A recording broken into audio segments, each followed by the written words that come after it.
Setelah MK menolak gugatan sengketa Pilpres, Prabowo Gibran sah jadi Presiden dan Wapres terpilih. Kini wacana pembentukan kabinet pun mengemuka. Kita ulas wacana pembagian kursi Menteri Kabinet Prabowo Gibran bersama Wakil Ketua Umum Partai Golkar Ahmad Doli Kurnia, Wakil Ketua Umum PAN Viva Yoga Mauladi, dan pengamat politik Burhanuddin Muhtadi. Selamat malam Bang Doli, Mas Viva, juga Mas Burhan. Sehat ya? Selamat malam, sehat, alhamdulillah. Terima kasih sudah dirangkul semuanya. Saya ke Bang Doli dulu. Sejauh ini di internal Kabinet Indonesia Maju, sejauh mana perbincangan soal pembagian kursi kabinet? Nggak mungkin dong nggak disinggung sama sekali ya?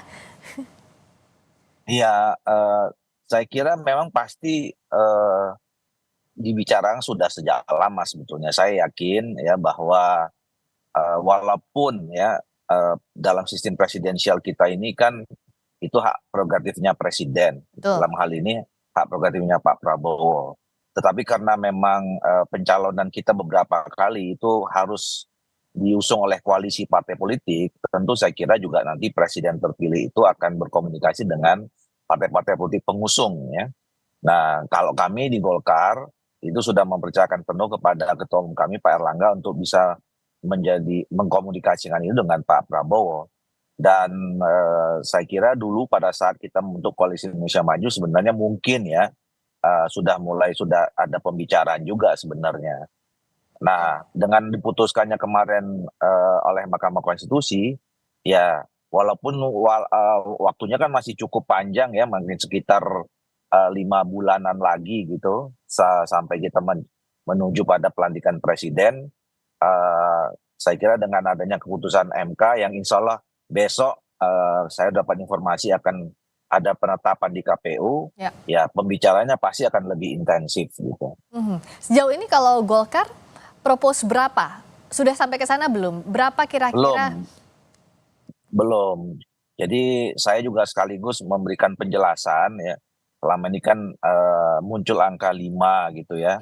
Nah, sementara saya mau menjelaskan bahwa sebetulnya kemarin itu Pak Erlangga pada saat kita buat acara silaturahim sambil memanjatkan rasa syukur dengan perolehan dari Partai Golkar, ya hitung-hitungan aja kontribusi kita terhadap Pilpres, peraihan suara kita di Pileg, ya mudah-mudahan dapat sekian kira-kira gitulah. Tapi saya kira begini, Pak Erlangga dan kemudian juga Pak Prabowo yang terutama ya pasti juga sudah punya rumusan ya tentang bagaimana komposisi kabinet ini yang tentu semuanya akan memenuhi unsur keadilan, menghargai proses yang cukup panjang, walaupun kemudian nanti pada akhirnya bisa jadi ada partai-partai politik yang sebelumnya tidak tergabung dengan Koalisi Indonesia Maju, itu juga akan bergabung. Saya yakin Pak Prabowo sudah punya rumusan yang juga sudah mulai dibicarakan dengan ketua-ketua partai politik yang ada di Koalisi Indonesia Maju. Oke, kalau dari PAN seperti apa? Tapi sebelumnya kita akan sama-sama saksikan dulu bagaimana perjalanannya sampai kita akan sama-sama menimbang bagaimana proyeksi peta politik ke depan pasca putusan MK lewat tayangan berikut ini.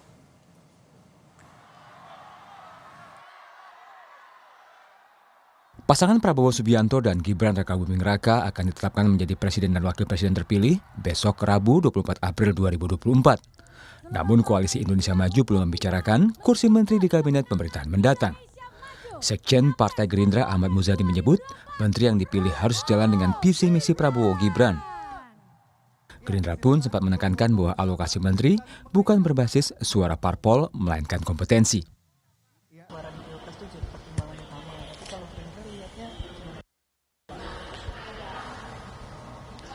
Kontribusi itu bagaimana cara ngitungnya? Apa iya itu menjadi sebuah, tetapi begini, bahwa sebagai sebuah kebersamaan dalam komitmen koalisi, saya kira itu akan menjadi pertimbangan yang sangat penting bagi lebih tahu berapa jumlah yang akan diberikan ke Partai Gerindra. Tapi pasti akan lebih banyak dong dari Golkar. Saya belum. Kira berapa? berapa pos Pak yang bisa diisi Gerindra gitu Pak? Belum ada angka pasti, belum ada posisi yang pasti. Sebelumnya Ketua Umum Partai Golkar Erlangga Hartarto sempat meminta 5 jatah kursi menteri dalam kabinet Prabowo Gibran. Menurut Erlangga, Partai Golkar punya kontribusi besar dalam kemenangan Prabowo. Dan saya sampaikan ke Pak Prabowo, kontribusi Golkar ke Pak Prabowo, karena kita 15 dari 58%, maka kita kontribusi 25%, Pak Bu. Jadi kalau 25%, kalau bagi-bagi ya banyak-banyak sedikit boleh lah. Kalau yang kita sebut 5 itu minimalis. Tapi kalau dihitung proporsinya 25%, room masih banyak. Sementara Partai Demokrat memastikan Ketua Umum Partai Demokrat Agus Harimurti Yudhoyono atau AHY siap ditugasi mengisi kabinet Prabowo Gibran. Kepala Badan Komunikasi Strategis Partai Demokrat Herzaki Mahendra Putra bilang AHY siap pada posisi apapun. Ke-8 Pak Prabowo Subianto memang sudah meminta kepada Mas AHY untuk menyiapkan kader-kader terbaik Partai Demokrat untuk membantu beliau mengisi pos-pos di kabinet agar bagaimana pembangunan ke depan 2024 sampai dengan 2029 gitu. Ya kalau bicara kader terbaik Partai Demokrat siapa? Ya nomor 1 tentu Mas AHY, Ketua Umum kami. Beliau telah membuktikan kapasitas dan kapabilitasnya dalam memimpin partai ini. Ya, setelah jejak rekam beliau yang cemerlang di militer dan di pemerintah di pendidikan sebelum-sebelumnya. Lalu bagaimana di Partai Demokrat selama 4 tahun terakhir beliau bisa membuat partai ini menjadi sangat solid. Leadership, manajerialnya, bagaimana beliau belajar dengan cepat di Kementerian ATR BPN ini. Ya kan? Dan banyak terobosan-terobosan yang sudah diakui oleh publik juga gitu. Berbeda dengan Partai Golkar dan Demokrat, Ketua Umum Partai Amanat Nasional Zulkifli Hasan menyebut urusan kabinet merupakan hak prerogatif Presiden. Tapi soal kabinet itu haknya Presiden terpilih, hak prerogatif beliau, terserah kepada beliau. Kalau kader-kader depan banyak, yang hebat-hebat banyak, di sini banyak hebat-hebat. Dari laman KPU yang diolah Litbang Kompas, perkiraan jumlah kursi DPR 2024 hingga 2029, parpol pendukung Prabowo Gibran antara lain Partai Golkar mendapatkan 102 kursi, Partai Gerindra 86 kursi, Partai Demokrat 44 kursi, dan PAN mendapatkan 48 kursi. Sedangkan parpol pendukung Anies Mohaimin antara lain PKB mendapatkan 68 kursi, Partai Nasdem 69 kursi, dan PKS mendapatkan 52 kursi. Sementara Ganjar Mahfud dari PDIP mendapatkan 110 kursi. Selain soal kursi menteri di kabinet, Gerindra saat ini masih berupaya merangkul lawan politik di Pilpres 2024. Pertemuan Prabowo dan Megawati jadi yang dinanti usai putusan MK. Tim Liputan Kompas TV. Tadi di awal sudah diulas sama Bang Doli. Sekarang saya ke Mas Viva. Kalau dari PAN apa tawarannya? Tadi kan kalau dari Pak Erlangga di tayangannya kita lihat bahwa ya 5 itu minimalis lah. Itu kan gambaran garis besar aja bahwa ada kontribusi besar Golkar dalam kemenangan Prabowo Gibran. Kalau dari PAN seperti apa sih tawarannya? PAN mengucapkan syukur alhamdulillah pemilu presiden sudah selesai dengan keputusan Mahkamah Konstitusi. Sudah final dan mengikat, sudah tutup buku, kita akan membuka lembaran baru. Partai Amanat Nasional dan Gerindra itu bukan hanya kawan strategis, tapi kawan yang paling setia. Jadi soal berapa jumlah sesuai dengan arahan dari Ketua Umum Bang Zulkifli Hasan, itu kita serahkan kepada Pak Prabowo sebagai Presiden terpilih yang memiliki hak prerogatif. Jadi kita akan tetap untuk membantu pemerintahan ke depan dan kita akan terus untuk berjuang bersama dengan partai-partai pendukung Pak Prabowo, Koalisi Indonesia Maju. Syukur-syukur apabila nanti ada partai politik dari paslon 01 dan 03 yang mau bergabung dalam rangka untuk memperkuat posisi politik di parlemen, di DPR. Karena itu menjadi bagian penting dalam proses untuk peningkatan kekuatan politik di DPR agar ada stabilisasi politik untuk meningkatkan pertumbuhan ekonomi dan program-program pemerintah bisa berjalan dengan efektif, dengan sesuai dengan target dan sesuai dengan harapan masyarakat Indonesia. Tapi sudah ada belum Mas Viva bergaining tipis lah begitu ke Pak Prabowo sebagai pemegang hak prerogatif, berapa kira-kira PAN layak dapat kursi? Soal layak tidaknya kami tidak berhitung karena kami memang betul-betul perjuangan dari awal dengan Pak Prabowo itu karena persamaan kesadaran ideologis dan persamaan visi misi serta program yang diperjuangkan oleh Koalisi Indonesia Maju di bawah kepemimpinan Pak Prabowo dan Mas Gibran itu betul-betul sesuai dengan visi misi PAN. Jadi dengan adanya kondisi seperti ini, saya yakin di Koalisi Indonesia Maju tidak ada keributan soal posisi dan komposisi di kabinet. Kami enjoy saja, Mas Doli juga enjoy saja. Jadi proses seperti itu ya kita serahkanlah sepenuhnya kepada Presiden terpilih. Sudah makan asam garam pasti PAN maupun Golkar. Saya ke Mas Burhan. Namanya lobby nggak mungkin ya di panggung depan seperti saat ini. Tapi seenggaknya kalau bicara soal tadi, setiap parpol pasti sudah ada hitungannya. Kontribusinya sebesar apa. Tadi PAN juga bilang sebagai kawan setia. Tapi Gerindra bilang jangan berdasarkan jumlah perolehan kursi. Nah itu bagaimana untuk mengkonversi itu ke kursi menteri atau benefit di pemerintahan Prabowo Gibran yang akan didapatkan masing-masing parpol, Mas Burhan? Ya, tentu saja di panggung depan partai-partai yang mendukung Pak Prabowo Gibran tidak akan menyampaikan secara terbuka terkait dengan komunikasi masalah power sharing. Karena itu rumusan yang didiskusikan di panggung belakang. Ya. Di panggung depan semua partai akan membicarakan bahwa ini adalah hak prerogatif presiden. Tetapi di panggung belakang saya tidak yakin omongan normatif seperti itu muncul. Karena di panggung belakang itu power sharing akan didiskusikan secara terbuka yang bersifat win-win. Nah pada titik itu biasanya politisi punya mekanisme atau konsensus yang disepakati. Ya. Dan ukuran paling mendasar berkaitan dengan power sharing adalah berapa kontribusi dari masing-masing partai berkaitan dengan governability. Governability di sini terutama berkaitan dengan kesuksesan pemerintahan. Nah, dalam konteks ini, Friska, itu diukur oleh seberapa besar kursi yang dimiliki oleh partai pendukung pemerintah di parlemen. Karena kesuksesan pemerintahan dalam sistem presidensial multipartai ekstrim itu ditentukan oleh relasi eksekutif dengan legislatif. Pada titik ini, suka tidak suka, Golkar itu kursinya paling banyak di antara partai pendukung Prabowo Gibran. Jadi semakin besar kursi yang dimiliki oleh suatu partai, itu power sharingnya proporsional.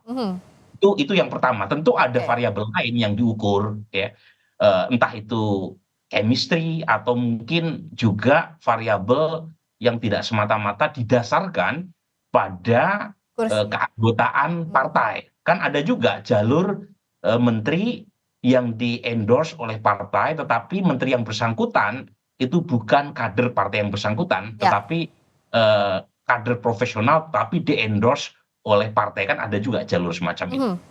Nah, saya ke Bung Doli, karena berikutnya soal power sharing ini yang saat ini dibahas, apakah akan mengajak sebanyak-banyaknya parpol yang sebelumnya tidak satu kubu dengan 02, artinya parpol-parpol pendukung 01 dan 03.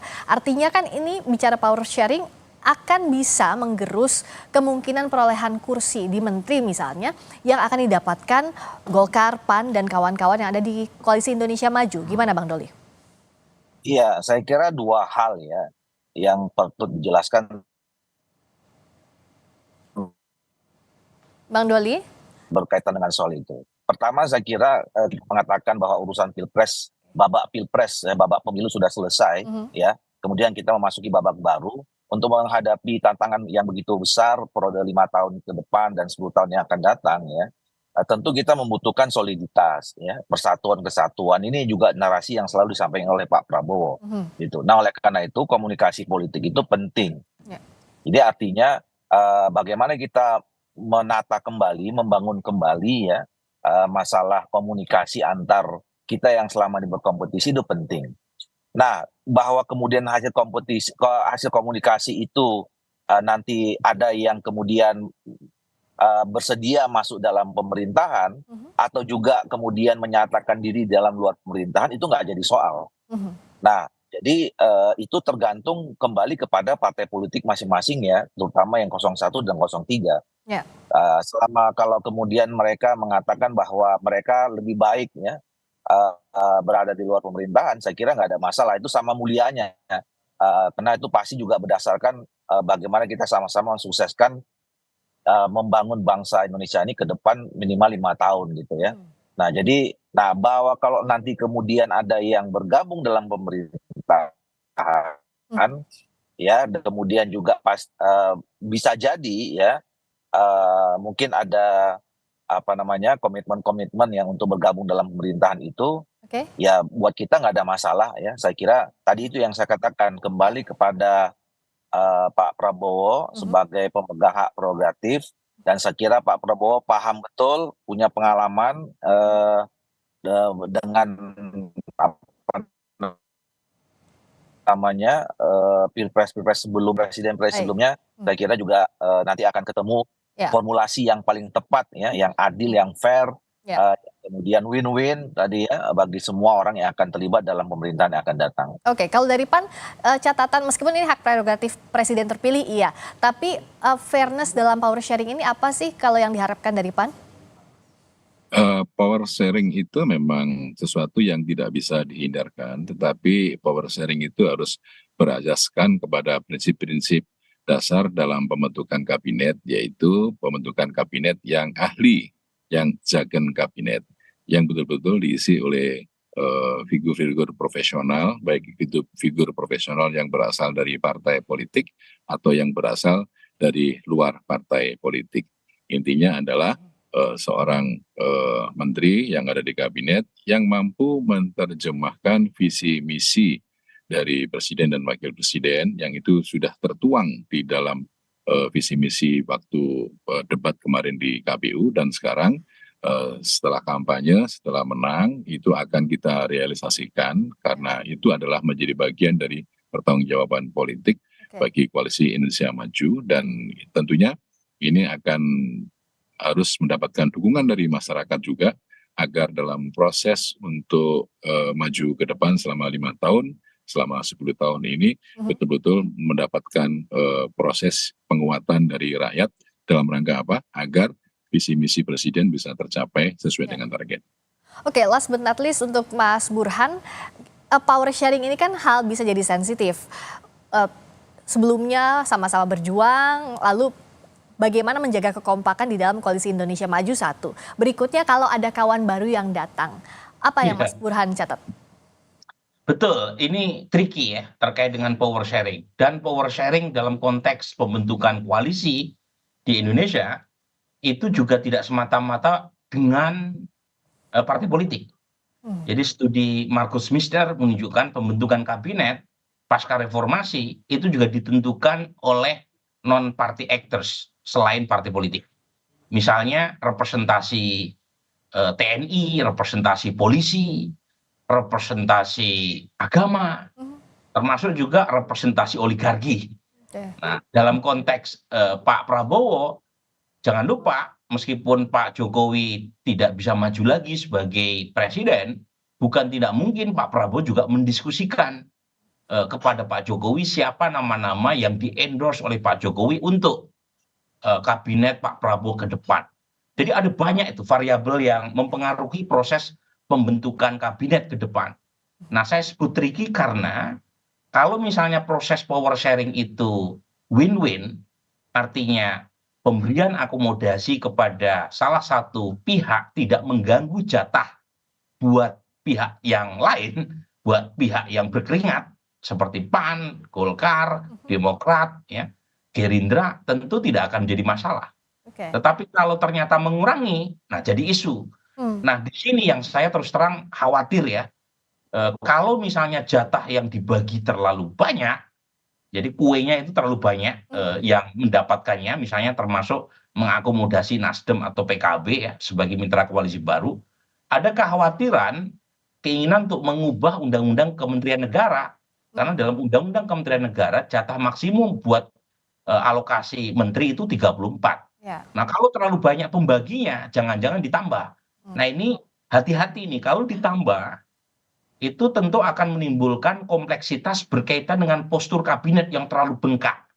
Dan jangan-jangan itu justru malah menambah kesulitan koordinasi. Jangan lupa, studi komparatif menunjukkan jumlah kementerian di Indonesia 34 itu sudah termasuk terbanyak di dunia.